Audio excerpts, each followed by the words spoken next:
All right, joining us today on Pirate Radio Live, he is Mr. Kinston. He is the host of the Bryan Hanks Show. He is the dude, Bryan Hanks. Hanks, how you doing, man?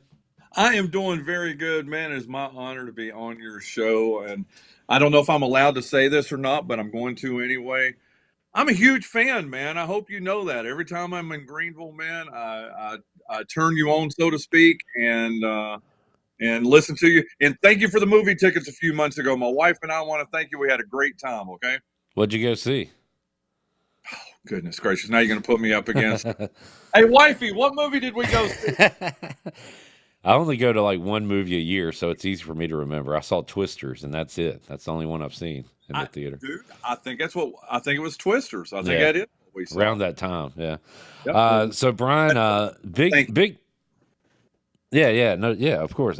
Big deal going on at Kinston High School this weekend. It's the 2025 Brandon Ingram MLK Showcase, and I guess headlined by the Vikings of Kinston in the nightcap. But 6 games coming up, and I'll be on the call for a couple of those, so I'm very excited about that. I'll be seeing some of the action. But Bryan, you go back to the beginning of this thing, right? How did this all get going? And Brandon's been such a great guy in the community, obviously. But how about this tournament in particular? What was the genesis of it? I got to tell you, got to give a lot of credit, and you'll be talking to him tomorrow too, I'm sure. But and Brandon is an absolute awesome guy, as we all know. But this really is his father. Donald Ingram has been the impetus behind this, and has really put this thing together year in and year out, and just raises a lot of money. The proceeds that are raised from this go to help the athletic programs at Kinston High School. I mean, in past years. They help basketball, obviously, but in past years, they've helped football. They've helped the track teams. They've helped the band. I mean, there's going to be a lot of great things that are going to take place tomorrow. But that was the way this whole thing started. Was that Donald really wanted to do something for the community that would be real and that would be tangible. And doing this, I mean, I think last year they gave $25,000 from this last year to help out. And it's going to be similar this year, man. There's some great surprises that I'm not allowed to tell, that I'm sure you probably already know too, that we can't share. But some great surprises that are going to take place at tomorrow's event. All right, I might be surprised as well. So I'm looking forward to that coming up Saturday at Kinston High School, and I believe the $20 entry, does that cover everything, Bryan? Absolutely. The $20 that covers if you get there at 11 a.m. tomorrow and you stay and watch all 6 games, or if you get there at, well, let me just say this: if you try to get there at 5:30, even for the final 7:30 game, you're probably not going to be able to get in. That's been one of the trademarks of this so far, dude. Is that man, by 5:30, 5:45 at the latest, this thing is sold out. And if you plan on coming to any of those games, you need to get there comfortably to be able to get in the seats that you want to get in, probably by no later than 3:30, 4 o'clock. Bryan Hanks joining us. Of course, the headliner, Kinston and Goldsboro at 7:30, but a lot of games before that. I was telling you what games I was doing, Bryan, and said I had Southwest Onslow and Eastern Randolph, and you said I will be pleased with watching Southwest Onslow on the basketball court because they've had, believe it or not, Kinston's number over the recent years, right? So how about those guys and any other teams, any players you're excited to see coming up on Saturday? Oh, absolutely. And it begins with the South Lenore and Ashley game. If you remember back in the day, Wells Gullidge was the head basketball coach at Kinston High School, led them to 3 state championships in 2008, 2010, and 2012. Well, he is the head basketball coach at Ashley High School, Oh, cool. And that'll be the first game of the day. It's always a big deal.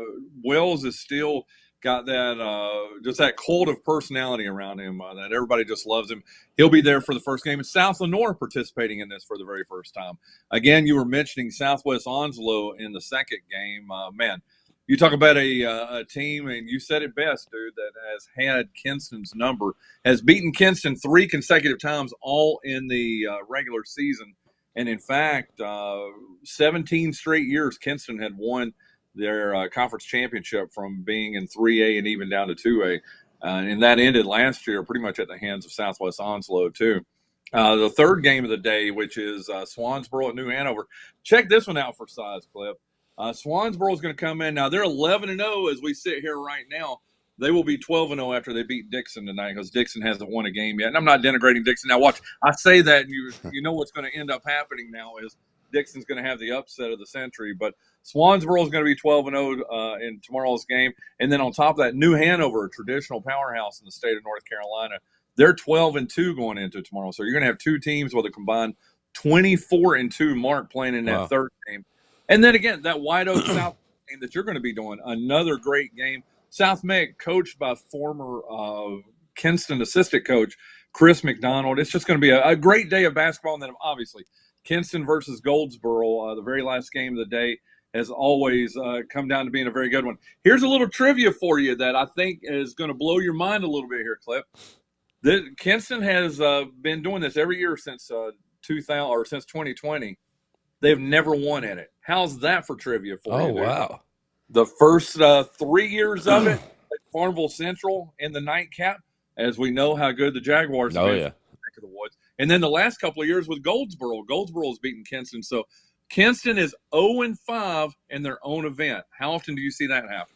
That is, I would not have got that one right if it was asked via trivia. Bryan Hanks joining us today on Pirate Radio Live. Hanks, is there the next great Kinston basketball player to come out? Like, how are they looking this year? Any names to watch out for? Because obviously they've sent so many guys to universities and even the pros.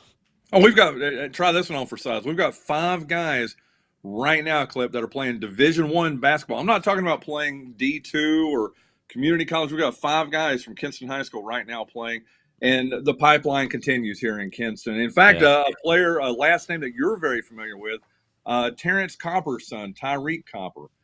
He is a junior at Kinston High School. He's one of the best receivers in the nation. Yeah. But let me tell you something. He's a hell of a basketball player, too. He's a leading scorer for Kinston High School right now. Averaging, they have very balanced scoring, but he's averaging about 12 or 13 points a game.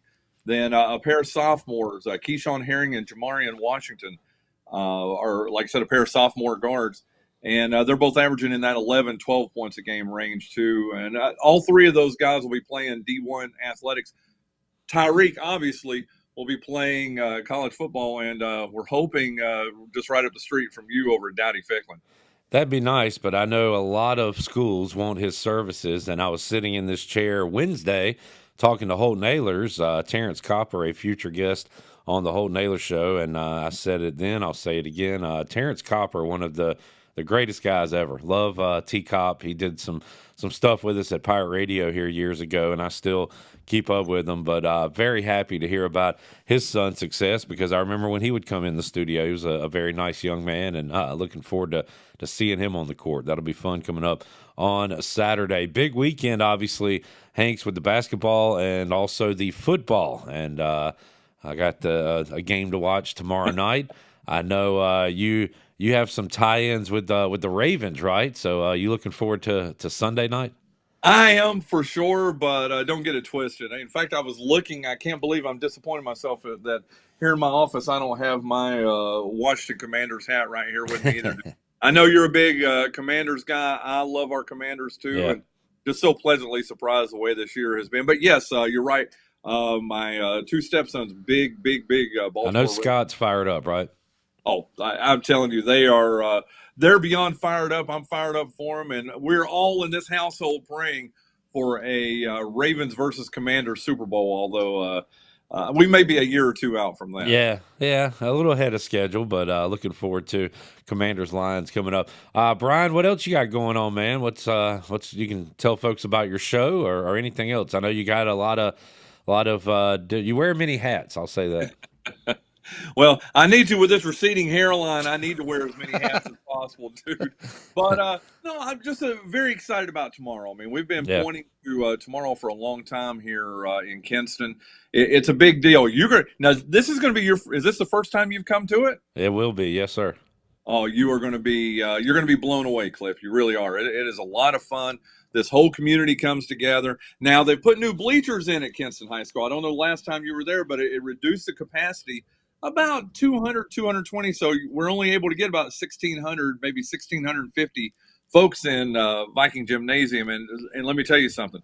Every seat, by the time you finish your second game tomorrow, that White Oak South Met game, it'll be full in Viking Gymnasium. But to answer your question, we've been pointing towards this so long, I really don't even know what's happening after Saturday, to tell you. Last time I called a basketball game, it was Baby T, Terquavion Smith, and Farmville Central taking on Bobby Pettiford's team in Minji. So it's been a long time since I called a game. It was a high level game, and I'm looking forward to some of the same quality of play tomorrow. Should be a lot of fun. Hanks, thanks as always, man. We'll keep in touch and get you back on the show another time. But looking forward to seeing you tomorrow, man. Hey, it's absolutely my honor. Don't forget BrandonIngramInvitational.com. You can listen to Clip Brock call that game right there. BrandonIngramInvitational.com tomorrow afternoon. Thank you, Brian. See you, man.